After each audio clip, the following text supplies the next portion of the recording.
வணக்கம். இது இரவு நேர பிரதான செய்திகள். முதலில் தலைப்புச் செய்திகள். அறகலையவின் மூலம் ஆட்சிக்கு வந்தவர்கள் கருப்பு கொடி ஏற்றுவதை தவறு என்பதா? சங்கு கூட்டணி காட்டத்துடன் கேள்வி. யாழ்ப்பாண மாநகர சபையில் ரகளை, பிரேரணையை கிழித்தெறிந்து EPDPயினர் வெளிநடப்பு. யாழ்ப்பாணம் மாநகர சபை முன்பாக ஆப்பிள் வியாபாரிகள் போராட்டம். தர்சானந்தின் பிரேரணைக்கு எதிர்ப்பு. அரசியல் தோல்வியால் எதிர்க்கட்சியினர் கதறல். லக்ஷ்மன் யாப்பாவின் குற்றச்சாட்டுக்கு அரசு பதிலடி. திருமலை காங்கேசந்துறை துறைமுகங்களை இந்தியாவுக்கு தாரை வார்க்க அரசாங்கம் முயற்சி. அனைவரும் அணிதிரள வேண்டும் என்கின்றார் பிமல் வீரவன்ச.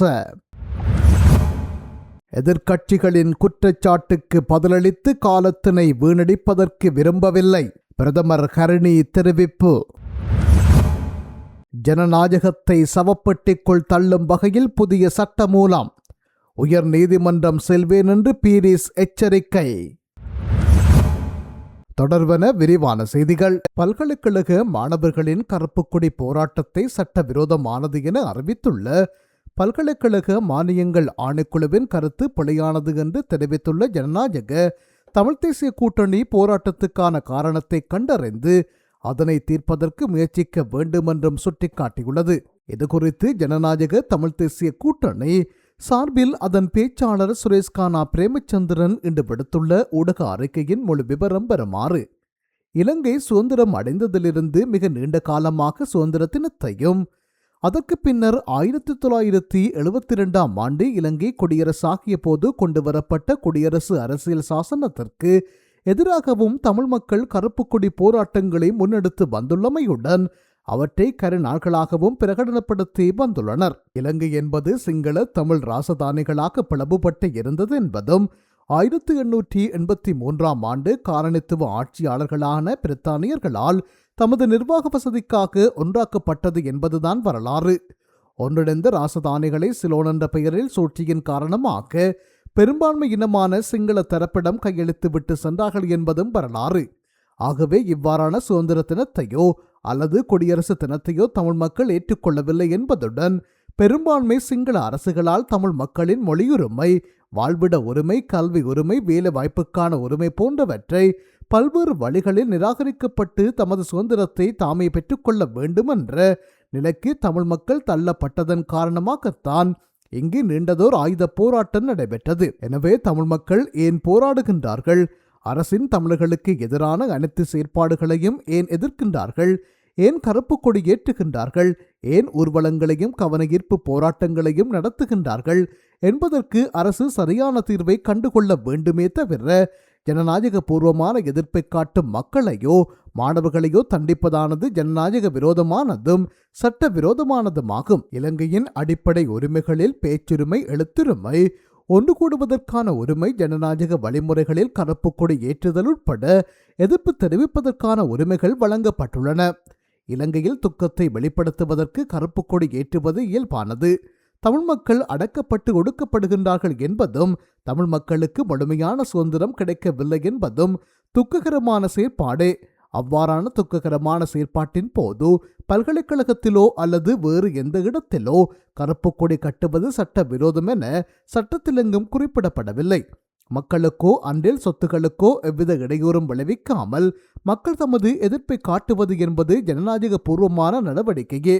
கடந்த 4ஆம் தேதி யாழ்ப்பாண பல்கலைக்கழகத்தில் கருப்பு கொடி ஏற்றிய மாணவர்களுக்கு எதிராக விசாரணைகள் முன்னெடுக்கப்பட வேண்டும், அவர்கள் தண்டிக்கப்பட வேண்டும் என பல்கலைக்கழக மானியங்கள் ஆணைக்குழு கோருவதும் அதனை பல்கலைக்கழக நிர்வாகம் ஏற்பதும் சட்ட விரோதமானதுடன் ஜனநாயக விரோதமானதுமாகும். மாணவர்களின் அடிப்படை உரிமைகளிலோ ஜனநாயக வழிமுறையிலான போராட்டங்களிலோ தலையீடு செய்யாமல் அவர்கள் சுதந்திரமாகவும் அச்ச உணர்வின்றியும் தமது கல்வியை தொடர பல்கலைக்கழக ஆசிரியர் சமூகம் அதற்கான பொது வழியை ஏற்படுத்தி கொடுக்க வேண்டும் என்றும் கேட்டுக்கொள்கின்றோம். பல்வேறுபட்ட மாணவர் போராட்டத்தை நடத்தி மிக பிரமாண்டமான அறகலைய போராட்டத்தின் மூலம் ஆட்சிக்கு வந்தவர்கள் தமிழ் மாணவர்களின் ஜனநாயக பூர்வமான போராட்டங்களை நசுக்குவதோ அன்றி அவர்களை தண்டிப்பதோ சரியானதா என்பதை ஆட்சியில் இருப்பவர்கள் சிந்திக்க வேண்டும் என்று அந்த அறிக்கையில் குறிப்பிடப்பட்டுள்ளது. இலங்கை தமிழரசுக் கட்சியின் முடிவுகள் தீர்மானங்களை பகிரங்க வெளியில் விமர்சிக்கின்ற கட்சியின் உறுப்பினர்களுக்கு எதிராக கடுமையான நடவடிக்கைகள் எடுக்கப்பட்டிருக்கின்றன. ஆகவே அத்தகைய நடவடிக்கையில் ஈடுபடுவதை கட்சி உறுப்பினர்களும் பிரமுகர்களும் தவிர்த்துக் கொள்ள வேண்டும். இவ்வாறு இலங்கை தமிழரசுக் கட்சியின் பொதுச் செயலாளர் ஜனாதிபதி சட்டத்தரணி எம். ஏ. சுமந்திரன் கட்சி உறுப்பினர்களுக்கு அறிவுறுத்தியிருக்கின்றார். கட்சியின் தீர்மானங்களை விமர்சிப்பவர்களுக்கு எதிராக கடுமையான நடவடிக்கைகள் ஏற்கனவே எடுக்கப்பட்டிருக்கின்றன என்பதை கட்சி உறுப்பினர்களுக்கு தமிழரசுக் கட்சியின் பிரதேச சபைகளின் தவிசாளர்கள் தெரியப்படுத்த வேண்டும் என்று குறிப்பிட்டுள்ள அவர், அனைத்து முறைப்பாடுகள் சம்பந்தமாகவும் நடவடிக்கை எடுக்க வேண்டிய கட்டாய தேவை இருப்பதனால் மேலும் அவரையும் சங்கடத்துக்கு உட்படுத்தாமல் நடந்து கொள்ளுமாறு கட்சியின் அனைத்து உறுப்பினர்களுக்கும் அறிவுறுத்தல் வழங்க வேண்டும் என்று தவிசாளர்களை கேட்டிருக்கின்றார். கட்சியின் நாடாளுமன்ற உறுப்பினர்கள், பிரதேச சபை தலைவர்கள், உறுப்பினர்கள் மற்றும் முக்கிய பிரமுகர்களுக்கு இது பற்றிய தகவல்களை அவர் வழங்கி இருக்கின்றார் என தெரிகின்றது. கட்சியின் தலைவர் சி.வி.கே. சிவஞானத்தின் ஆலோசனையின் அடிப்படையில் இந்த அறிவுறுத்தலை அவர் தெரியப்படுத்தி இருக்கின்றார் என அறிய வந்துள்ளது. யாழ்ப்பாணம் மாநகர சபையின் இன்றைய அமர்வில் ஆப்பிள் கடை வியாபாரிகளின் வாழ்வாதார பிரச்சினை தொடர்பாக ஏற்பட்ட கடும் வாக்குவாதத்தை தொடர்ந்து EPDP உறுப்பினர்கள் பிரேரணையை கிழித்தெறிந்து சபையிலிருந்து வெளிநடப்பு செய்தனர். யாழ்ப்பாணம் மத்திய பஸ் நிலைய சூழலில் அமைந்துள்ள ஆப்பிள் கடைகளை அகற்றுவது தொடர்பாக மாநகர சபை உறுப்பினர் பானா தர்சானந்தினால் கொண்டு வரப்பட்ட பிரேரணைக்கு எதிர்ப்பு தெரிவித்து பாதிக்கப்பட்ட வியாபாரிகள் இன்று காலை மாநகர சபை முன்பாக போராட்டத்தில் ஈடுபட்டனர். இன்றைய சபை அமர்வின் போது இவ்விடயம் குறித்து கருத்து வெளியிட்ட EPDP உறுப்பினர்கள் முறையான மாற்றுத் திட்டம் அல்லது பொறிமுறையின்றி இவ்வாறான பிரேரணைகளை கொண்டு வரக்கூடாது என வலியுறுத்தினர். பாதிக்கப்பட்ட வியாபாரிகளின் வாழ்வாதாரத்தை உறுதிப்படுத்தும் வகையில் இந்த பிரேரணை மறுபரிசீலனை செய்யப்பட வேண்டுமென்றும் அவர்கள் கோரிக்கை விடுத்தனர். எனினும் இந்த விடயத்தில் மேஜர் அலட்சிய போக்குடன் செயற்பட்டார் என்றும் உரிய தீர்வை வழங்காது நிகழ்ச்சி நிரலின் அடிப்படையில் சபையை முன்னெடுத்து சென்றார் என்றும் EPDP உறுப்பினர்கள் குற்றம் சாட்டினர். மேஜரின் இந்த செயலை கண்டித்து அவர்கள் குறித்த பிரேரணையை கிழித்தெறிந்து தமது எதிர்ப்பை பதிவு செய்ததுடன் சபையை விட்டு வெளியேறினர். ஆப்பிள் கடை வியாபாரிகளின் போராட்டம் மற்றும் சபைக்குள் EPDP உறுப்பினர்களின் அதிரடி வெளிநடப்பு காரணமாக யாழ்ப்பாண மாநகர சபை வளாகத்தில் இன்று பெரும் பரபரப்பு நிலவியது. ஸ்ரீலங்கா பொதுஜன பெரமுனவின் முன்னாள் அமைச்சர் லக்ஷ்மன் ஜாப்பா அபேவர்த்தன எமது அரசு மீது முன்வைத்த விமர்சனங்கள் யாவும் அரசியல் ரீதியாக பலமிழந்த ஒரு தரப்பின் விரக்தியான வெளிப்பாடுகளை என்று அமைச்சர் பிமல் ரத்நாயக்க தெரிவித்துள்ளார். முன்னாள் நாடாளுமன்ற உறுப்பினர் அமரகீர்த்தி அத்துக்கோரளவின் படுகொலை தொடர்பில் நீதிமன்றம் வழங்கிய தீர்ப்பானது நீதித்துறை மீது மக்கள் வைத்துள்ள நம்பிக்கையை மீண்டும் உறுதிப்படுத்தியுள்ளது என்று தெரிவித்துள்ள முன்னாள் அமைச்சர் லக்ஷ்மன் ஜாப்பா அபேவர்த்தன சட்டத்தின் முன் அனைவரும் சமம் என ஜனாதிபதி அனுரகுமார திசாநாயக்க கூறினாலும் நடைமுறையில் எதிர்க்கட்சியினர் மீது மட்டுமே சட்டம் பாய்கின்றது. அரச தரப்பினரின் ஊழல் மற்றும் மோசடிகள் குறித்து எவ்வித விசாரணைகளும் முன்னெடுக்கப்படுவதில்லை என்றும் கூறியுள்ளார். இதற்கு பதிலளிக்கும் போதே அமைச்சர் பிமல் ரத்நாயக்க மேற்கண்டவாறு குறிப்பிட்டுள்ளார். இது தொடர்பில் ஊடகங்களிடம் அவர் மேலும் தெரிவிக்கையில், நீதிமன்ற தீர்ப்புகளை நாம் கௌரவிக்கின்றோம். அமரகீர்த்தி அத்துக்கோரளவின் வழக்கில் நீதி நிலைநாட்டப்பட்டிருப்பதை வரவேற்கும் அதேவேளை எதிர்க்கட்சியினர் மீது மட்டுமே சட்டம் பாய்கின்றது என்ற குற்றச்சாட்டை முற்றாக மறுக்கின்றோம். கடந்த காலங்களில் மூடி மறைக்கப்பட்ட ஊழல் கோப்புகள் ஒவ்வொன்றாக திறக்கப்படுவதனால் ஏற்பட்ட அச்சமே இத்தகைய கருத்துக்களுக்கான காரணம். சட்டம் அதன் கடமையை செய்கின்றது. அதில் அரசியல் தலையீடுகள் எதுவும் இல்லை. முன்னாள் ஆட்சியாளர்கள் தேவையற்ற ஆடம்பரங்களுக்காகவும் தனிப்பட்ட பயணங்களுக்காகவும் மக்கள் பணத்தை செலவிட்டு ஹெலிகாப்டர்களை பயன்படுத்தினர். ஆனால் தற்போதைய அரசு மிகவும் இக்கட்டான பாதுகாப்பு சூழல்களிலும் நாட்டின் மிக முக்கியமான பணிகளுக்காகவும் மட்டுமே அத்தியாவசிய தேவையின் அடிப்படையில் அரச வசதிகளை பயன்படுத்துகின்றது. இதில் எந்தவிதமான வீண் விரயமும் இல்லை. சுதந்திர தினத்தினை ஆடம்பரமாக கொண்டாடி மக்கள் பணத்தை வீணடிப்பதை விட அதன் அர்த்தத்தை உணர்ந்து எளிமையாக நடத்துவதையே இந்த அரசு விரும்பியது. இராணுவ வீரர்களின் கௌரவத்தை சிதைப்பதாக கூறுவது வேடிக்கையானது. நாட்டின் உண்மையான மாவீரர்களுக்கான மரியாதையை இந்த அரசு எப்போதும் வழங்கும். அவர்களை அரசியல் பகடைக்காய்களாக பயன்படுத்தும் காலம் மலையேறி விட்டது என்று அவர் மேலும் குறிப்பிட்டுள்ளார். யாழ்ப்பாணம் மாநகர சபை உறுப்பினர் பானா தர்சானந்தினால் முன்வைக்கப்பட்ட பிரேரணைக்கு எதிர்ப்பு தெரிவித்து யாழ்ப்பாண நகர ஆப்பிள் கடை வியாபாரிகள் இன்று மாநகர சபை நுழைவாயிலுக்கு முன்பாக கவனஈர்ப்பு போராட்டம் ஒன்றினை முன்னெடுத்துள்ளனர். யாழ்ப்பாண நகரில் அமைந்துள்ள ஆப்பிள் கடைகளின் செயற்பாடுகள் தொடர்பாக உறுப்பினர் பானா தர்சானந்த் சபையில் முன்வைத்த பிரேரணையினால் தமது வாழ்வாதாரம் பாதிக்கப்படுவதாக தெரிவித்து இந்த ஆர்ப்பாட்டம் மேற்கொள்ளப்பட்டது. போராட்டத்தில் ஈடுபட்ட வியாபாரிகள் தமது கோரிக்கைகள் மற்றும் நியாயங்கள் அடங்கிய மகஜரை மாநகர சபை உறுப்பினர்களிடம் கையளித்தனர். நகர பகுதியில் வர்த்தக நடவடிக்கைகளை முன்னெடுப்பதில் தமக்கு ஏற்படும் சவால்கள் மற்றும் குறித்த பிரேரணையால் ஏற்படக்கூடிய பாதிப்புகள் குறித்து இதன்போது அவர்கள் அதிகாரிகளின் கவனத்துக்கு கொண்டு வந்தனர்.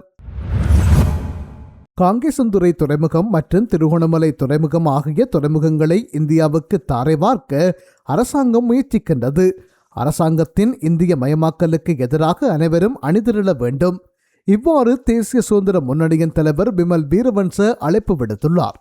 கொழும்பிலுள்ள தேசிய சுதந்திர முன்னணியின் காரியாலயத்தில் நேற்று வியாழக்கிழமை நடைபெற்ற ஊடகவியலாளர் சந்திப்பின் போது அவர் மேற்கண்டவாறு குறிப்பிட்டுள்ளார். இலங்கையின் மேற்பரப்பு மற்றும் கடல் தளத்திலுள்ள அரிய கனிம வளங்களை வரைபடமாக்குதல், அடையாளம் காணுதல் மற்றும் வெட்டி எடுப்பதை இந்திய நிறுவனங்களுக்கு ஒப்படைக்க இந்த ஒப்பந்தம் திட்டமிடப்பட்டுள்ளது.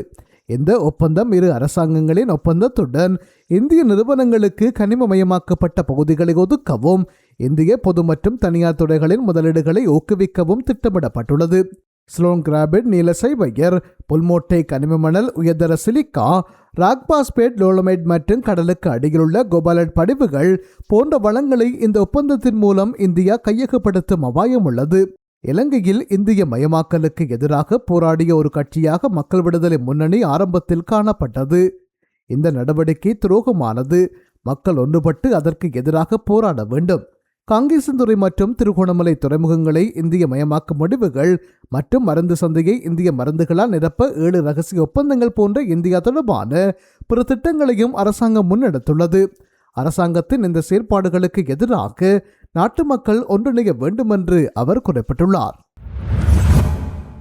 பயங்கரவாதத்திலிருந்து அரசை பாதுகாக்கும் என்ற பெயரில் அரசு தயாரித்துள்ள புதிய சட்ட வரைவு நாட்டின் ஜனநாயகத்தையும் அடிப்படை உரிமைகளையும் முற்றாக அழித்துவிடும் என்று முன்னாள் வெளிவிவகார அமைச்சர் பேராசிரியர் GL பீரிஸ் தெரிவித்துள்ளார். கொழும்பு பொருளையில் உள்ள என்பிரேரா மத்திய நிலையத்தில் நேற்று நடைபெற்ற ஊடகவியலாளர் சந்திப்பில் கலந்து கொண்டு கருத்து தெரிவித்த போது அவர் இவ்வாறு குறிப்பிட்டுள்ளார். அவர் மேலும் தெரிவிக்கையில், தற்போதுள்ள பயங்கரவாத தடை சட்டத்தை விடவும் பாரதூரமான அம்சங்கள் இதில் உள்வாங்கப்பட்டுள்ளன. குறிப்பாக பயங்கரவாதம் என்பதற்கு மிக விரிவான வரைவிலக்கணம் வழங்கப்பட்டுள்ளது. இதன் மூலம் 13 வகையான சாதாரண குற்ற செயல்களை கூட பயங்கரவாதமாக சித்தரித்து தண்டனை வழங்க அரசு முற்படுகின்றது. இது தனிமனித சுதந்திரத்துக்கு பாரிய அச்சுறுத்தலாகும். இந்த சட்ட வரைவு நிறைவேற்றப்பட்டால் ஜனாதிபதிக்கு வரைமுறையற்ற அதிகாரங்கள் கிடைக்கும். எந்த ஒரு அமைப்பையும் ஜனாதிபதி தனது விருப்பப்படி சட்ட விரோதமானது என அறிவிக்க முடியும். ஜனாதிபதியினால் தடை செய்யப்பட்ட ஒரு பகுதியை அல்லது அங்கு நடக்கும் விடயங்களை பற்றி ஊடகவியலாளர்கள் செய்தி அறிக்கையிட்டால் அவர்களுக்கு 3 வருட கடூழிய சிறை தண்டனை அல்லது 30 லட்சம் ரூபாய் அபராதம் விதிக்கப்படும். இது ஊடகவியலாளர்களை அச்சுறுத்தி உண்மைகளை மறைக்கும் செயலாகும். நீதிமன்ற காவலில் உள்ள ஒருவரை நீதிமன்றத்தின் அனுமதியின்றி போலீஸ் தடுப்பு காவலுக்கு மாற்றும் அதிகாரம் பாதுகாப்பு அமைச்சின் செயலாளருக்கு வழங்கப்பட்டுள்ளது. இது சட்டத்தின் ஆட்சியை சீர்குலைப்பதுடன் நீதித்துறையின் சுயாதீனத்தை பறிக்கும் செயலாகும். அரசமைப்பு வழங்கியுள்ள அடிப்படை உரிமைகளை சவப்பட்டிகள் தள்ளும் இந்த மனிதாபிமானமற்ற சட்டம் மூலம் வர்த்தமானியில் பிரசுரிக்கப்பட்டவுடன் அதனை எதிர்த்து நான் உயர் நீதிமன்றத்தில் வழக்கு தாக்கல் செய்வேன் எனவும் அவர் குறிப்பிட்டுள்ளார். எதிர்க்கட்சியினர் முன்வைக்கும் விமர்சனங்கள் மற்றும் குற்றச்சாட்டுகளுக்கு பதிலளித்து காலத்தை வீணடிக்கப் போவதில்லை. புதிய கல்வி மறுசீரமைப்பு சிறந்த முறையில் அமுல்படுத்தப்படும். இவ்வாறு பிரதமர் கலாநிதி ஹரணி அமரசூரிய தெரிவித்துள்ளார். பலியத்த ருகுணு விஜயபா தேசிய பாடசாலைக்கு நேற்று வியாழக்கிழமை விஜயம் செய்த பிரதமர் 1ஆம் தரத்துக்கான புதிய கல்வி மறுசீரமைப்பு நடவடிக்கைகளை ஆராய்ந்ததன் பின்னர் ஊடகங்களுக்கு கருத்து தெரிவிக்கையில் மேற்கண்டவாறு குறிப்பிட்டுள்ளார். அவர் மேலும் தெரிவிக்கையில், புதிய கல்வி மறுசீரமைப்புக்கான நடவடிக்கைகளை சிறந்த முறையில் மேற்கொண்டுள்ளோம். தரம் 1க்கான கல்வி மறுசீரமைப்பு தற்போது நாடளாவிய ரீதியில் அமுல்படுத்தப்பட்டுள்ளது. அந்த நடவடிக்கைகள் தொடர்பில் தேசிய பாடசாலை அதிபர்கள் மற்றும் ஆசிரியர்களுடன் பேச்சுவார்த்தையில் ஈடுபட்டுள்ளோம். இலவச கல்வி தற்போதைய தொழில்துறைக்கு பொருத்தமான வகையில் மறுசீரமைக்கப்படும். தொழில்நுட்ப ரீதியில் ஏற்பட்ட குறைகள் தற்போது திருத்தப்படுகின்றது. எதிர்க்கட்சியினர் முன்வைக்கும் விமர்சனங்கள் மற்றும் குற்றச்சாட்டுகளுக்கு பதிலளித்து காலத்தை வீணடிக்கப் போவதில்லை. புதிய கல்வி மறுசீரமைப்பு சிறந்த முறையில் அமுல்படுத்தப்படும். அரசாங்கத்தின் செயற்பாடுகள் மற்றும் முன்னேற்றம் எதிர்க்கட்சியினரின் தக்க பதிலாக அமையும். விமர்சித்துக் கொண்டிருப்பவர்கள் அதனையாவது சிறந்த முறையில் செய்யட்டும் என அவர் குறிப்பிட்டுள்ளார். நாங்கள் ஐரோப்பாவுக்கு சென்று எங்களுக்கு ஆதரவாக இருக்கக்கூடிய அமைப்புகளும் உறுப்பினர்களையும் சந்தித்ததோட அதே சமயம் வந்து நாங்கள் மக்கள் சந்திப்புகளையும் நடத்தி அங்கு ஐரோப்பிய நாடுகளுடைய விவகார துறை சார்ந்த இலங்கைக்குரிய பொறுப்பாளர்களை நாங்கள் சந்திப்புகளை மேற்கொண்டோம். அந்த அதன் நோக்கம் நாங்கள் தமிழ்நாட்டுக்கு சென்று குறிப்பாக வந்து இந்த வரப்போகின்ற அரசாங்கத்துடைய ஒற்றையாட்சி அரசியலமைப்பு முயற்சிகளை அவர்களுக்கு தெரியப்படுத்தி தமிழ் மக்களுடைய இனப்பிரச்சனையை தீர்ப்பதற்கு வந்து ஒரு அரசியலமைப்பு திட்டமூடாக மட்டும்தான் செய்யலாம். புதிய அரசியலமைப்பு கொண்டு கொள்வதற்கு மூலமாக ஒற்றையாட்சியை நீக்கி தமிழ் தேசம் அங்கீகரிக்கின்ற ஒரு கூட்டாட்சி முறையை கொண்டு வருவதை ஊடாக மட்டும்தான் தீர்க்கப்படலாம் என்றது வந்து அனைவருக்கும் தெரியும். அது நடக்காத நிலையிலே வந்து தொடர்ந்து நாங்கள் ஒற்றையாட்சிக்குள்ளே முடக்கப்பட்டிருக்கின்ற வரைக்கும் எங்களுடைய அடையாளம் எங்களுடைய தேச நிறுவனங்கள் வந்து அளிக்கப்படும் என்றது வந்து கடந்த 26 வருடம் மிக தெளிவாக வந்து ஒரு நிரூபித்திருக்கின்ற ஒரு விடயமாக இருக்கின்றது. இந்த சந்தர்ப்பம் ஒரு புதிய அரசியலமைப்பு கொண்டு வரப்போவதாக அரசாங்கம் அறிவிச்சிருக்கின்ற ஒரு நிலை.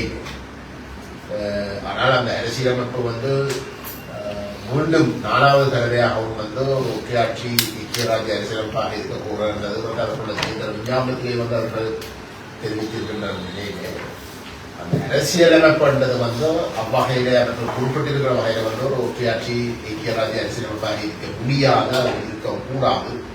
தமிழ் மக்கள் ஏற்றுக்கொள்ளக்கூடிய தமிழ் தேசம் அங்கீகரிக்கின்ற ஒரு சமஷ்டி தீர்வாக கூட்டாட்சி தீர்வாக அமைதி ஆகணும் என்ற விடயத்தை வலியுறுத்துவதற்கு நாங்கள் இந்த சந்திப்புகளை நாங்கள் மேற்கொண்டோம். குறிப்பாக வந்து ஐரோப்பிய நாடுகளுக்கு வந்து நாங்கள் சொன்ன விடயம் என்றால் இந்த சமாதான முயற்சிகள் கடைசியாக நடைபெற்ற தமிழீழ விடுதலை இயக்கத்துக்கும் ஸ்ரீலங்கா அரசாங்கத்துக்கும் நடைபெற்ற சமாதான முயற்சிகள் வந்து தமிழீழ விடுதலை இயக்கத்தை ஐரோப்பிய ஒன்றிய நாடுகள் வந்து தடை செய்தது சமாதான முயற்சிகள் நடைபெற்றுக் கொண்டிருந்த காலம். அந்த உண்மையிலே அந்த சமாதான முயற்சிகள் அந்த தடையாலே வந்து அரசாங்கத்துக்கு குழப்பறதுக்கு சுகமாக இருந்தது. அந்த சமநிலைமையை வந்து அரசு தரப்புக்கு சார்பாக வந்து அதை மாற்றியிருந்தது அந்த தடை. அதுவும் அந்த தடை எப்ப வந்ததுண்டா வந்து சமாதான முயற்சிகளை திட்டமிட்டு குழப்புகின்ற செயல்பாடு விசேஷமாக வந்து கருணாவுடைய பிரிவுக்கு பிற்பாடு வந்து ஸ்ரீலங்கா அரசு அந்த பிரிவை பயன்படுத்தி கணிசமான படுகொலைகளை செய்து சமாதான முயற்சிகள் சார்ந்த சூழலை போரிட்ட சூழலை குழப்பறதுக்கு தீவிரமாக செயல்பட்டு கொண்டிருந்த சூழலில் தான் அந்த தடை வந்தது. அப்ப அது எல்லாமே வந்து சமாதான முயற்சிகளை விரும்பாமல் ஒரு தீர்வை தமிழருக்கு கொடுக்காமல் ஒரு யுத்த ரீதியா போர் ஊடாக வந்து இந்த பிரச்சனையை தீர்ப்பதற்கு ராணுவ தீர்வொன்றை கொடுப்பதற்கு விரும்பின தரப்புகளை பயன்படுத்தும். இதில் எல்லாத்தையும் நாங்கள் சுட்டி காட்டினாலும் வந்து அந்த நாடுகள் அந்த காலத்தில் அந்த 2004க்கு பிறகு 2004க்கும் 2009க்கும் இடையிலே இந்த சமாதான முயற்சியை புறம்ப தொடங்கினதுக்கு பிறகு எங்களுக்கு வந்து சொன்ன நியாயம் என்றால் தமிழீழ விடுதலை புலிகள் இயக்கம் ஒரு கூட்டாட்சி தீர்வுக்கு இணங்க தயாரில்லாவே தமிழீழம் தனிநாடை உருவாக்குறத விடாப்புடியாக இருக்கிறார்கள். அது தாங்கள் ஏற்க முடியாது. ஆகவே தாங்கள் வந்து அந்த ஸ்ரீலங்கா அரசுக்கு எதிராக தாங்கள் ஒரு இறுக்கமான நிலைப்பாட்டை எடுக்க முடியாமல் இருக்கிறார்கள். புலிகள் வந்து இந்த விஷயத்துல வந்து நேர்மையாக நடந்து கொள்ள இல்லை என்று ஒரு கருத்தை சொல்லித்தான் அந்த கதையை வந்து நியாயப்படுத்த. அது முற்றிலும் தவறு. உண்மையிலே தமிழில் விடுதலை புலிகள் இயக்கம் ஒரு சமஷ்டி தீர்வுக்கு இணங்க தயாரானால் சர்வதேச சமூகம் அந்த விட்டு கொடுப்புகள் வந்து தமிழீழ விடுதலை புலிகள் இயக்கத்திலிருந்து ஸ்ரீலங்கா அரசு இதுக்கு ஒரு என்ன சொல்றோம் ஒரு எல்லையை மீறி அவர்கள் அதுல இருந்து பின்வாங்க மாட்டோம் என்ற ஒரு நம்பிக்கை ஏற்படுத்துறதுக்கு முதலே வந்து அந்த விட்டு கொடுப்புகளை வந்து இயக்கத்தில பக்கத்திலே இருந்து எதிர்பார்த்திருந்தது. அதாவது விசேஷமாக ராணுவ ரீதியான விட்டு கொடுப்புகளை வந்து எதிர்பார்த்த இடத்துல தான் இயக்கத்துக்கு வந்து அந்த தயக்கங்கள் வந்து வர வேண்டி வந்தது. அதனாலதான் அந்த ஒரு சில தாமதங்கள் வந்ததை தவிர ஒரு சமஷ்டி தீர்வு சம்பந்தமாக அவர்கள் அதை நேர்மையாக பரிசீலிக்கிறதுக்கு தயாராக இருந்தவை என்று சுட்டி காட்டவும் வந்து இந்த நாடுகள் அதை ஏற்க மறுத்து இல்லை, சமஷ்டியை வந்து தமிழக விடுதலை இயக்கம் அதுக்கு நேர்மையாக பயணிக்க இல்லை, பேருக்கு வந்து சமஷ்டி என்று சொன்னாலும் வந்து அதை நேர்மையாக பயணிக்க இல்லை என்ற ஒரு குற்றச்சாட்டை முன்வச்சுதான் அந்த தடையை நியாயப்படுத்தும். இன்றைக்கு வந்து அவர்கள் சேர்ந்து இந்த போராட்டத்தை வந்து மனித வச்சிருக்காங்க. ஆனால் இன்றைக்கு தமிழ் மக்களுடைய ஆணை ஜனநாயக ரீதியாக வந்து இந்த சமஷ்டி தீர்வு தமிழ் தேசம் அங்கீகரிக்கப்படுகின்ற ஒரு சமஷ்டி தீர்வுக்காகத்தான் இருக்கிறது. 2009 இருந்து அது தொடர்ச்சியாக வந்து தமிழ் மக்கள் வழங்கி வருகிறது.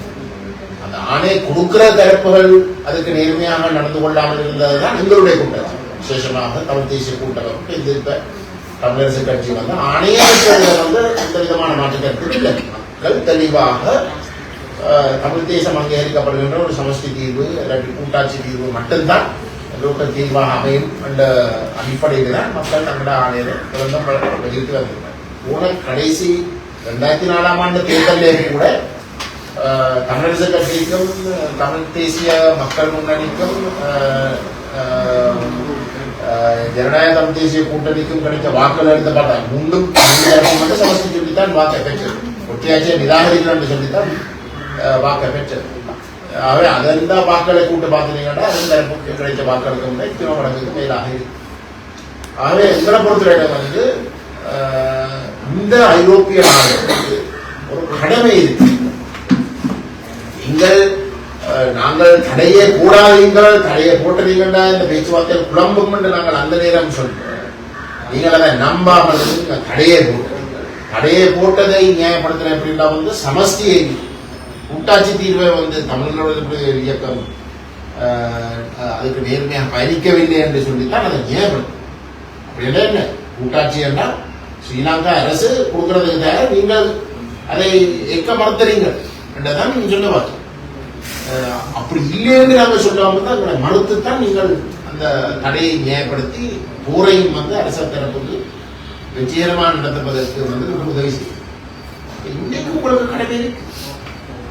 இன்றைக்கு வந்து உங்களுக்கு தமிழ் மக்கள் ஒரு ஆணையை கொடுத்திருக்கிற இடத்துல வந்து இந்த அரசாங்கம் ஒரு புதிய அரசியல் கொண்டு வரப்போவதாக அறிவித்திருக்கிற இந்த சூழல்ல அது தமிழ் மக்கள் ஏற்றுக்கொள்ளக்கூடிய தமிழ் மக்களுடைய ஆணை தொடர்ச்சியாக மதிக்கிற வகையில் ஒரு கூட்டாட்சி சமஷ்டி தீர்வை வழங்குவதற்கு உங்களுக்கு ஒரு கடமை இருக்கு. நீங்கள் அதில் வந்து திரையிடப்பட முடியும். நாங்கள் வலியுறுத்தினோம். இதில் நீங்கள் நடுநிலை வைக்க இயலாது என்றதான் எங்களுடைய செய்தியாக அங்கு இருந்த இந்த நாடு மக்களிடம் வந்து நாங்கள் இந்தியான அவசரத்தை அவசியத்தையும் வந்து நாங்கள் எடுத்துக்கிறாங்க. விசேஷமாக வந்து அரசாங்கம் ஒரு ஒற்றையாட்சி முறையை திரும்ப கொண்டு வருகிறது. துரதிருஷ்டவசமாக அரசாங்கத்துக்கு வந்து வடகிழக்கில் இருக்கிற 19 தமிழ் பாராளுமன்ற உறுப்பினர்களை வந்து 8 பேர் மட்டும்தான் இருந்தாலும் கூட இதில் தமிழரசு கட்சி வந்து எந்த தூரத்துக்கு நேர்மையாக நடந்து கொள்ள போயிடமாட்டது கல்வி. ஏனென்றால் இன்றைக்கு இருக்கக்கூடிய நிலையில வந்து தமிழரசு கட்சி அந்த ஐக்கிய ராஜ்ய அரசியலமைப்பை தயாரிச்ச இதுல வந்து ஒரு முக்கிய பங்காற்ற சுமந்திரன் குறிக்குள்ள சிக்கப்பட்டு போயிருந்தது. இன்றைக்கு சுமந்திரன் மக்களால் வந்து நிராகரிக்கப்பட்டிருந்தாலும் கூட சுமந்திரன் ஆதிக்கம் கட்சிக்குள்ளே இருக்கக்கூடிய ஆதிக்கத்தை வைத்துக் கொண்டு வந்து தமிழ் தேசிய நிலப்பாட்டை எடுக்கிற இல்லாட்டி உறுதியாக பயணிக்கக்கூடியவர்களை ஓரம் கட்டுகின்ற செயல்பாடுகள் நடைபெற்று கொண்டு தான் இந்தியா நிலம். அப்ப நாங்கள் அந்த கோணத்தில் பார்த்தா வந்து சில வழியிலே வந்து அந்த நடவடிக்கைகள் ஏன் இந்த நேரம் வந்து தீவிரப்படுத்தப்பட்டிருக்கின்றனால் இந்த ஐக்கிய ராஜ்ய அரசியலமைப்பு தான் தயாரித்த ஐக்கிய ராஜ்ய அரசியலமைப்பு இந்த அரசாங்கம் தேர்தல் விஞ்ஞாபனத்திலே அவை இந்த தேர்தல் விஞ்ஞாபனத்தில் குறிப்பிட்டிருக்கிற போல முன் கொண்டு வருகின்ற பொழுது வந்து அதை தமிழரசு கட்சியில இருக்கக்கூடிய பாராளுமன்ற உறுப்பினர்கள் குறைஞ்சது 2 பேரா அங்கால ஆதரித்து அதை எப்படி என்றால் தமிழ் மக்களுடைய ஆதரவோடு நிறைவேற்றப்பட்டதாக ஒரு நிலைமையை காட்டுவது நிரூபிப்பதற்கு இந்த சந்தர்ப்பங்களை பயன்படுத்துகிறார்கள் என்று உங்களுக்கு ஒரு சந்தேகமாக இருக்கு. ஆகவே இதை நாங்கள் முறியடிப்பதென்றால் அவ்வகையான ஒரு சந்தேகம் நடக்காம சந்தேகிற வகையில வந்து தமிழரசு கட்சியும் வந்து இந்த ஐக்கியராஜாவை ஆதரிக்கிற ஒரு நிலைமையை நிப்பாட்டி ஒட்டுமொத்தமாக தமிழ் மக்கள் தமிழரசு கட்சியும் ஜனநாயக தமிழ் தேசிய கூட்டணியும் தமிழ் தேசிய பேரவையும் இணைந்து உண்மையிலே மக்கள் கொடுத்த தமிழ் தேசம் அங்கீகரிக்கப்படுகின்ற ஒரு சமஷ்டி தீர்வை வலியுறுத்துவதற்கு வந்து அழுத்தம் உருவாக்குவது இந்த புலம்பெயர்ந்த தமிழ் மக்கள் தெளிவடைய வேண்டும். இந்த விடயங்களை ஆழமாக விளங்கிக் கொண்டு அவர்களும் ஒரு ஒருங்கிணைக்கப்பட்ட ஒரு வேலை திட்டத்துக்குள்ள வரணும் கண்ட கருத்தை நாங்கள் தெளிவாக சொல்லியிருந்தோம். அந்த வகையில் வந்து நான் அந்த கூட்டத்துக்கு வந்து நான் நோவே நாட்டுக்கு நடைபெற்ற அந்த திட்டங்களுக்கு போதை மட்டும்தான் நான் கலந்து கொள்ளக்கூடியதாக இருந்தேன். ஆனால் எங்களுடைய அமைப்பினுடைய செயலாளர் முன்னாள் பாராளுமன்ற உறுப்பினர் செல்வாராஜ கஜேந்திரன் அவர்களுடைய தலைமையில் வந்து எங்களுடைய ஏனைய உறுப்பினர்கள் வந்து ஐரோப்பிய யூனியன் நாடுகளுக்கு சென்று அந்த நாடுகளுடைய விவகார அமைச்சினுடைய பிரதிநிதிகளை சந்தித்த மட்டுமல்ல எங்களுடைய மக்களை அங்கே இருக்கக்கூடிய ஈழத்தமிழர்களுடைய அமைப்புகள் சந்தித்து இந்த அரசியல் நடத்தி வந்திருக்கிறோம். 2வது விடயம் வந்து உங்களுக்கு தெரியும், இந்த கிபுலோயா திட்டம் அரசாங்கம் தீவிரமாக முன்னெடுக்கிறதுக்கு அவர்கள் முடிவெடுத்திருக்கிறார். இந்த விடயம் கடந்த வரவு செலவு திட்டத்திலே வந்து உண்மையிலே தெரிஞ்சிருக்க வேண்டிய விஷயம். இன்றைக்கு இந்த கிபுலோயா திட்டத்தை நடைமுறைப்படுத்துறதுக்கு தேவைப்படுகின்ற கிட்டத்தட்ட 9 பில்லியன் ரூபாய் இலங்கையுடைய அரசாங்கத்துடைய காசுல தான் அவர்கள் இந்த திட்டத்தை வந்து முன்னெடுக்க இருக்கிறார்கள். அவர்கள் வெளிநாட்டு நிதிகளை பயன்படுத்தி செய்வதற்கு திட்டமிடவில்லை. இந்த வேலை திட்டத்துக்குரிய நிதி வந்து இந்த பட்ஜெட் ஊடாகத்தான் முன்னெடுக்கப்பட்டது. பட்ஜெட்டை வந்து தமிழ் தேசிய பேரவை ஒரு பாராளுமன்ற உறுப்பினராக கொண்டிருந்தாலும் கூட நாங்கள் அதை எதிர்த்ததற்கு ஒரு முக்கிய காரணம் வந்து வகையான சிங்களமயமாக்கல் வேலை திட்டங்களை சுட்டிக்காட்டினால் நாங்கள் எதிர்க்கிறோம். ஆனால் இன்றைக்கு அந்த வேலை திட்டம் முன்னெடுக்கிறதுக்கு வந்து ஒரு தமிழ் பாராளுமன்ற உறுப்பினருடைய எதிர்ப்போடு மட்டும் தான் அந்த வேலை திட்டம் முன்னெடுக்கப்படவில்லை. 19 தமிழ் பாராளுமன்ற உறுப்பினர்கள் சரி 8 பேர் அரசு தரப்பு பாராளுமன்ற உறுப்பினர் அரசாங்கம் செய்கிறதை வந்து நடைமுறை கொண்டு ஆதரிக்கணும் என்று எடுத்துக்கொண்டார்கள். மிச்சம் 10 பேர் இருக்கிறார். தமிழரசு கட்சியில 8 பேர், ஜனநாயக தமிழ் தேசிய கூட்டணியில ஒருவர், இன்னொரு ஆள். அப்ப அந்த 10 பேர் இந்த அரசியலமைப்பை வந்து பட்ஜெட் அரசியலமைப்பில் வரவு செலவு திட்டத்தை வந்து எதிர்க்காமல் அவர்களுடைய நியாயப்பாடு வந்து நல்லிணக்கத்தை வெளிப்படுத்துகிற பேரில் அவர்கள் எதிர்க்க விரும்புகிறேன் தான் சொன்னேன். அப்ப இதுல எங்களை பொறுத்தவரை வந்து இன்றைக்கு வந்து இந்த நிதியை ஒதுக்குறது தமிழ் பிரதேசங்களை முற்றுமுழுதாக சிங்களமயமாக்குறதுக்கு வீதாசாரத்தில வந்து எங்களுடைய சிறைத்தொகைகளுடைய எண்ணிக்கையை வந்து குறைச்சு சிங்களமாக்குறதுக்குரிய இனவாத வேலை திட்டங்கள் திட்டத்தெளிவாக வந்து வெளிப்படுத்தப்பட்டிருக்கின்ற ஒரு நிலையிலேயும் நல்லிணக்கம் என்று சொல்லிக் கொண்டு வந்து அதை எதிர்க்காமல் இருக்கிறவங்க அதை ஆதரிக்கிறதுக்கு சமம். அதை ஆதரிக்கிறதுக்கு சமம். அப்ப இந்த திட்டங்களை வந்து ஆதரிச்சதுக்கு பிறகு வந்து வேந்து போய் இன்றைக்கு வந்து இப்படி நடக்க போறோம்னு சொல்லிக் கொண்டு வந்து விளம்பரத்துல வந்து ஒரு அர்த்தம் இல்லை. அப்படி குழம்புறார்கள் என்றால் வந்து என்ன இது அனுபவம் இல்லாதவர்கள் சொல்லி பெரிய அனுபவசாலிகள் தான் தங்களை காட்டிக்கணும். பாராளுமன்றத்திலே இந்த முறை இல்லாட்டிலும் வந்து இன்றைக்கு பெருந்தலைவர்கள் என்று சொல்ற கூடிய ஆட்கள் வந்து தங்களுக்கு சரியான அனுபவம் இருக்கு தான் சொல்லிக் கொண்டிருக்கிறேன். அவைக்கு வந்து இது விளங்காதது இல்லை அப்படின்னா விளங்கி கொண்டு செய்திருக்கிறார்கள் என்றால் அந்த விளக்கத்தோட ஆதரிச்சு போட்டு வந்து இன்றைக்கு வந்து அந்த அதே விஷயங்களுக்கு வந்து எதிர்ப்பு தெரிவிக்கிறதுனா இது உண்மை. எங்களுக்கு சந்தேகம் இருக்கு. எங்களுக்கு விளக்கையில வந்து எது உண்மை.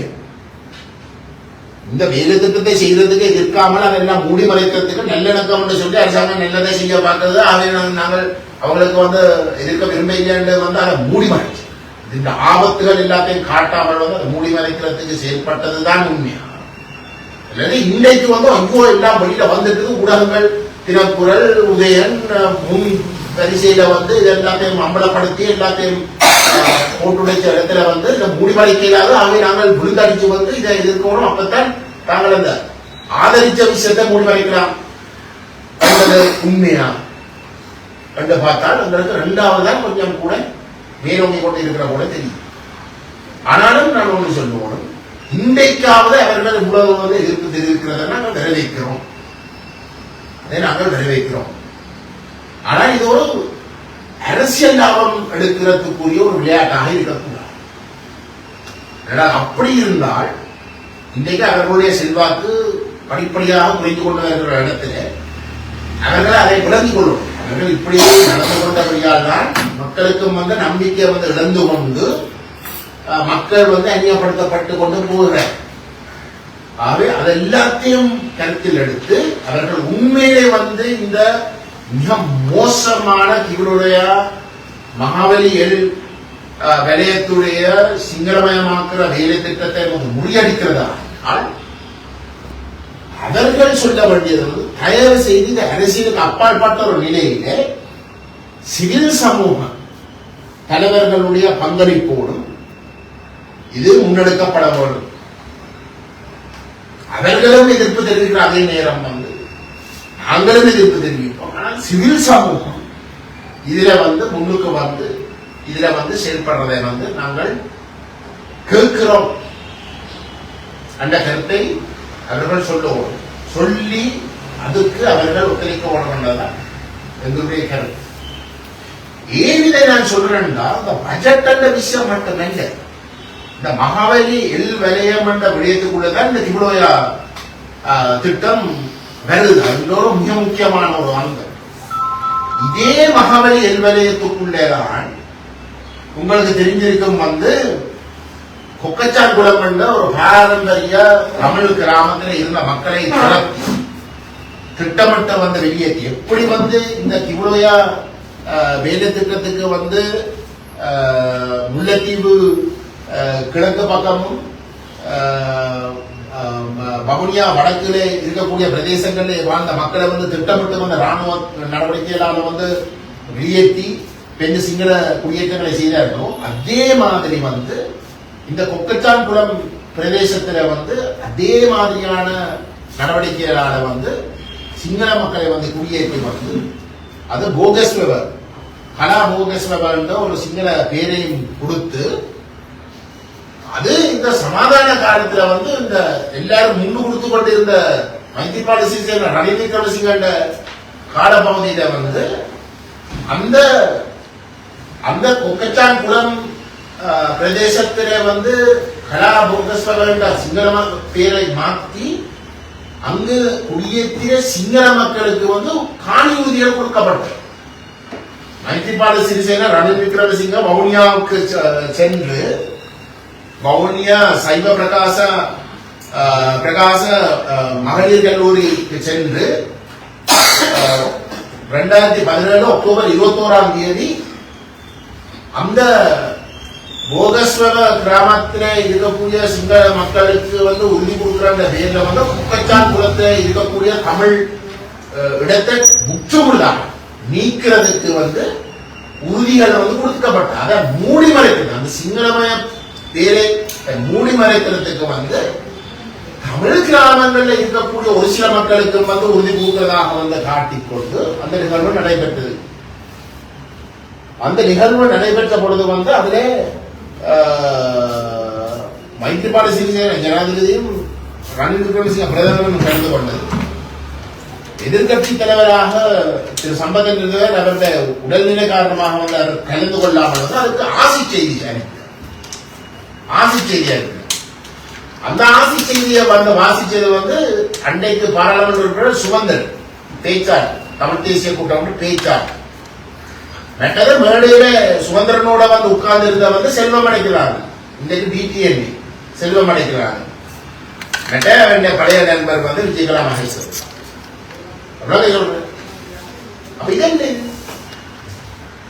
இது இந்த மகாவிலேய ஸ்கீம் இன்றைக்கு நாங்க எப்படி கொண்டிருக்கிறோமோ இந்த மகாவிலேய வலயத்துக்குள்ள இந்த கிபுலோய திட்டம் எங்களை தமிழ் இடங்களை பணித்து சிங்களமயமாக்குறேன் நாங்கள் இன்றைக்கு கொண்டிருக்கிறோம் தானே.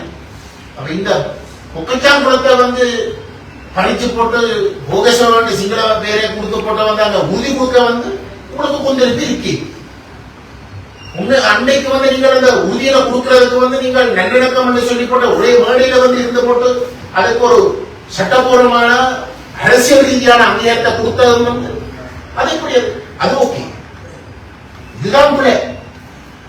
ஆனா எல்வேலைக்குள்ள அதே இணங்கிறது அதையும் செய்தது சரி. அப்ப இப்படி எல்லாம் நடந்து கொண்ட ஆட்கள் தான் இன்னைக்கு புலம்புறாங்க எங்களுக்கு அந்த சந்தேகம் பாருங்க எங்களுக்கு ஒரு நியாயம். அப்ப இது சந்தேகத்துக்குரிய ஒரு விஷயம் இல்லை. தவறு செய்தவர்கள் திருந்தலாம். உலக திருந்துற இடம் நாங்க வரவேற்கிறோம். இன்றைக்கு தமிழரசு கட்சி உண்மையிலே திருந்திருக்கிறார்கள். நீங்கள் செய்ய வேண்டியது இப்படி நீங்கள் கடந்த காலங்களில் நடந்து கொண்டது என்பதை விளங்கிக் கொண்டு நீங்கள் இதுல தேவையில்லாமல் இது ஒரு அரசியல் லாபம் எடுக்கிறதுக்காகத்தான் நாங்கள் நடந்து கொள்றோம். இல்லாட்டி ஒரு மாகாண சபை தேர்தல் வரக்கூடும் என்றதுக்காகத்தான் நீங்க விழுந்தடிச்சு நடந்து கொள்றீங்க என்றது அல்ல. உண்மையிலே நாங்கள் திருந்திட்டோம் என்றதை காட்டுறதாக இருந்தால் அதை நிரூபிக்கிறதாக இருந்தால் சிவில் சமூகம் இதுல இந்த விஷயங்களை முன்னெடுக்கிறதுக்கு அழைத்து நாங்கள் அனைவரும் அவ்வாறான வேலை திட்டங்களுக்கு முழுமையான ஆதரவு வழங்குறதா பொருத்தமாக இருக்கும் என்று நாங்கள் கருதுகிறோம். இந்த விடயத்தை நாங்கள் ஏற்கனவே சிவில் சமூக தரப்பினரிடம் நாங்கள் சொல்லியிருக்கிறோம். இதுல அவர்கள் இதை முன்னெடுக்கிறதுக்கு முன்வரணும். அவ்வாறான ஒரு சந்தர்ப்பத்தில் எங்களுடைய ஒத்துழைப்பு முழுமையாக இருக்கு. நாங்கள் இந்த தமிழரசு கட்சி மீது சந்தேகிக்கிறதுக்கு இன்னொரு காரணம் உங்களுக்கு தெரியும் கரைத்துறைப்பற்று பிரதேசம். இந்த மகாபலி எல்வலயத்துக்குள்ள கரைத்துறைப்பற்று பிரதேச சபை தான் ஆட்சியுமே இந்த என்ன சொல்ற காணிகள் கட்டணங்கள் கட்டுறதுக்கு எல்லாத்துக்கும் அவைதான் இறுதி முடிவை சொல்றதுக்கு இருக்கக்கூடிய அந்த அதிகாரத்தை கொண்ட சபை ஒரு உள்ளூராட்சி சபை.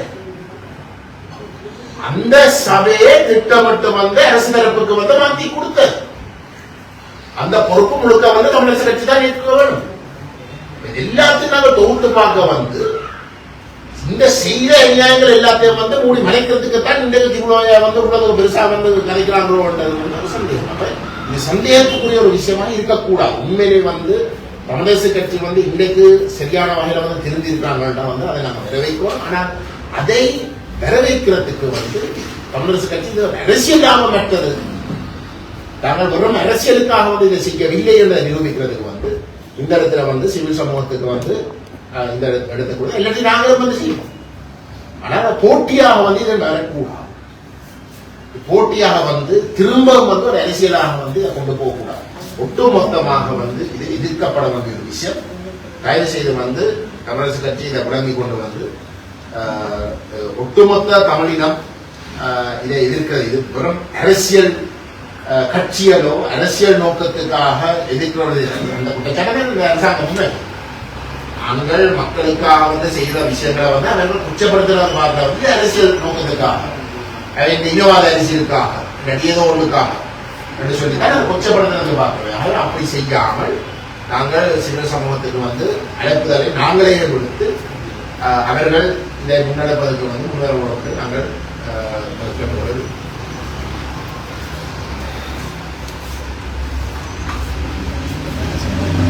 தமிழ் கட்சி வந்து புதிய எந்த தேசிய கட்சிகள் மீண்டும்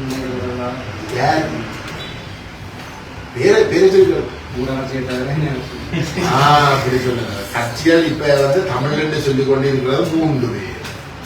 தமிழரசு கட்சியும் ஜனநாயக தமிழ் தேசிய கூட்டணியும். இந்த ஜனநாயக தமிழ் தேசிய கூட்டணியோட உங்களுக்கு தெரியும் அந்த அமைப்போட அனுபவப்பட்ட ஆகலம் வந்து இருக்கிறோம் இங்க. அப்ப அப்படி எல்லாம் இருக்கவங்க வந்து நாங்கள் வந்து ஒரு சும்மா கற்பனைக்கு விடக்கூடாதானே. நாங்கள் என்ன சொன்னாலும் வந்து நாங்கள் அவர்களை வந்து கடுமையாக விமர்சிச்சினாங்க. அவர்களும் எங்களை கடுமையாக விமர்சித்தோம். ஆகவே நாங்கள் கூட்டு செய்யறோம்னா வந்து சிலர் சொல்லுவாங்க பதவிக்காக இல்லாட்டி ஏதோ ஒன்றுக்காக என்று சொல்றதை வந்து அப்படி எல்லாம் இல்லை. இது உண்மையில வந்து ஒரு கொள்கை ரீதியான ஒரு இணக்கப்பாடு தான் நாங்கள் வந்திருக்கிறோம் என்றதை நிரூபிக்கிறதுக்கு வந்து நாங்கள் ஒரு ஒப்பந்தம் கூட வந்து செய்திருக்கிறோம். ஒரு ஒப்பந்தம் செய்து நீங்கள் எல்லாம் அந்த ஒப்பந்தம் செய்த நிகழ்வுக்கு வந்தீர்கள். நாங்கள் அந்த இடத்துல வந்து அந்த ஒப்பந்தத்தில் இருக்கிற விஷயங்களை பற்றியும் வந்து கொஞ்சம் ஆழமாக வந்து நான் சொல்லியிருக்கேன்.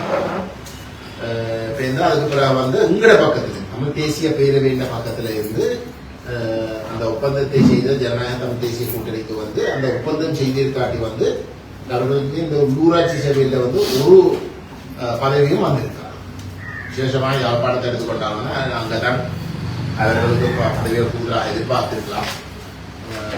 எந்த ஒரு சபையிலையும் வந்து அவர்களுக்கு எதுவுமே வந்து வந்திருக்காங்க. அதுல வந்து பங்குறதாக இருந்திருக்கும் வந்து தமிழரசு கட்சியும் நாங்களும் மட்டும்தான். தமிழரசு கட்சிக்கு வந்து தவிசாளர் பதவியில் வந்து உபதவிசாளர் பதவி நாங்கள் இல்லாட்டி மாறி நாங்கள் தவிசாளர் பதவி தமிழரசு கட்சி தவிசாளர் பதவிகளாக தான் இருந்திருக்கோம். என்னன்னா நாங்கள் தான் அப்படி இருக்கவங்க வந்து நாங்கள் விட்டு கொடுப்படை செய்து வந்து நாங்கள் ஜனநாயக தமிழ் தேசிய கூட்டணிக்கு கொள்கையிலேயே வந்து இணங்கினபடியாக வந்து நாங்கள் எங்களோட பக்கத்தில் இருந்து அந்த விட்டு கொடுப்படை செய்து வந்து அவர்களுக்கு அந்த பதவியை வந்து உறுதிப்படுத்துறதுக்கு நாங்கள் வேலை செய்யலாம். ஆனால் அப்படி செய்ய வந்து அவர்கள் அதையெல்லாம் மறந்து இன்றைக்கு அந்த ஒப்பந்தம் அவர்களோடு நாங்கள் செய்த ஒப்பந்தத்தையே மறுத்த தமிழரசு கட்சியோட வந்து சேர்ந்திருக்கிறதாக நீங்கள் சொல்றீங்க. ஊடக நாங்கள் அறிவோம். அவர்கள் கேட்டால் வந்து அவர்கள் எங்களுக்கு வந்து இப்பவும் வந்து மெசேஜ் அனுப்பி கொண்டிருந்தாங்க வந்து எங்களோட ஒப்பந்தம் இப்பவும் உயிரோட இருக்கான் நம்ம சொல்றேன். அப்ப நாங்கள் அப்படி இல்லை தானே. நாங்கள் அப்படி என்ன சொல்றேன் இங்கேயும் அங்கேயும் தெரியாம தெளிவு இல்லாமல் நடந்து கொள்ற ஆக்கள் இல்லை தானே. அப்ப நாங்கள் சொல்லிட்டோம் நீங்கள் இப்படி நடந்து கொண்டாலும் வந்து நீங்களாகவே விலகி கொண்டுட்டீங்கன்னு நாங்கள் எடுத்துக்கொள்வோம் வந்து நாங்கள் உங்களுக்கு ஊடகங்களுக்கு வந்து நான் நினைக்கிறேன் ஒரு 2-3 மாசத்துக்கு முன்னமே சொன்னாங்க. அவர்கள் ஒன்று செஞ்சிருக்கிறாங்க. கொள்கையே விரும்ப இல்லைன்னு முதல் எங்களோட வந்து கதைச்ச தமிழரசு கட்சி கொள்கை சரி இல்லாத இடத்துல வந்து சரி நாங்கள் சைன் பண்ண சைன் பண்ணி போட்டு பதவி எடுத்தது போட்டு கொள்கையை மண்ணாங்கட்டியும் வந்து சொல்லி கொண்டு போற டிடிஎன்ஏ வந்து ஒன்று செஞ்சிருக்காங்க. சரி, அதுதான் இந்தியா யதார்த்தம். ஆனால் இந்த நிலைமை மாறவும் எங்களை பொறுத்தவரை வந்து இந்த நிலைமை மாறவும் நாங்கள் தமிழரசு கட்சியோட ஜனநாயக தமிழ் தேசிய கூட்டணியோட இப்ப அவர்கள் செய்து கொண்ட கூட்டுகள் மாதிரி நாங்கள் ஒரு கொள்கை ரீதியான ஒரு ஒழுக்கமான ஒரு இணக்கப்பாடுக்கு வருவோம். அதுதான் முன்னரே இந்தியா காலகட்டத்தின் அவசியம். அது மாறதுக்கு வந்து எங்கட பக்கத்திலே இருந்து அவர்களில் வந்து ஒரு சில உத்தரவாதங்கள் அத்தியாவசியம். நாங்கள் அந்த உத்தரவாதங்கள் கொள்கை ரீதியான விஷயங்கள் என்ற விடயத்தில் நாங்கள் ஏற்கனவே அவர்களுக்கும் சொல்லியிருக்கிறோம். எதிர்காலத்தில் வந்து அவர்கள் மேலதிகமாக அது சம்பந்தமாக அவர்களோட கதைக்க விரும்புகிறார்கள்னா நாங்கள் நிச்சயமாக வந்து அவர்களோட வந்து அந்த விஷயங்களை பற்றி கதைக்கிறதுக்கு தயார். நீங்கள் மறக்கக்கூடாது. இந்த இணக்கப்பாட்டை ஏற்படுத்துறதுக்கு வந்து நாங்கள் 2024 வந்து நாங்கள் தான் முதல் ஆரம்பிச்சோம். அதை நிப்பாட்டி வச்சதை வந்து தமிழரசு கட்சியின் இந்தியா பதிலோ உண்மையானதோ எனக்கு என்னன்னு தெரியல தலைவரும் செய்யலாம். சரி, அதில் வந்து அவர்கள் அதை திருத்தி அவர்கள் இல்லை தாங்களாகவே வந்து அதை முன்னெடுக்க விருப்பம் என்று காட்டி வந்து எங்களை கூப்பிட்டாலும் அந்த கொள்கை ரீதியான ஒரு இணக்கப்பாடுக்கு வேற தயாரிட்டால் நாங்கள் அதுக்கு ஒத்துழைப்போம். தமிழரசு கட்சியை விமர்சித்து வந்த தமிழ் மக்கள் கூட்டணி இங்க கூட்டணியினர் வந்து இப்ப உப செயலாளர் ஒரு கருத்தை சொல்லியிருக்க தாங்கள் இணைந்து செயல்பட தயார் என்று அதோட உங்களுடைய தமிழரசு கட்சியோடு உப செயலாளர் மணிவண்ணன் ஒரு கருத்தை சொல்லியிருக்கார். ஓ தமிழரசு கட்சியோடு இணைந்து செயல்பட தயார். அது உரிமை இதைத்தான் செய்யணும். புதிய அரசியல் சீர்திருத்தம் பெற்ற நேரத்தில் வந்து ஒரு பொது ஆவணம் கொண்ட பொதுவாக தயாரிக்கிறதா தமிழரசு கட்சி அழைப்பு விடுத்தது. ஜனநாயக கூட்டணி தமிழரசு கட்சி மக்களுடைய அபிலாசம் என்ன புது அரசியல் ஆவணம் கொண்ட தயாரிக்கிறதுக்கு அண்மையில் கடந்த சந்திப்பில் சில அரசியல் தமிழ் கட்சிகளுக்கும் அழைப்பு விடுத்தது. அப்ப அந்த அழைப்புக்கு உங்களோட கருத்து எங்களுக்கு அனுப்ப வரையும்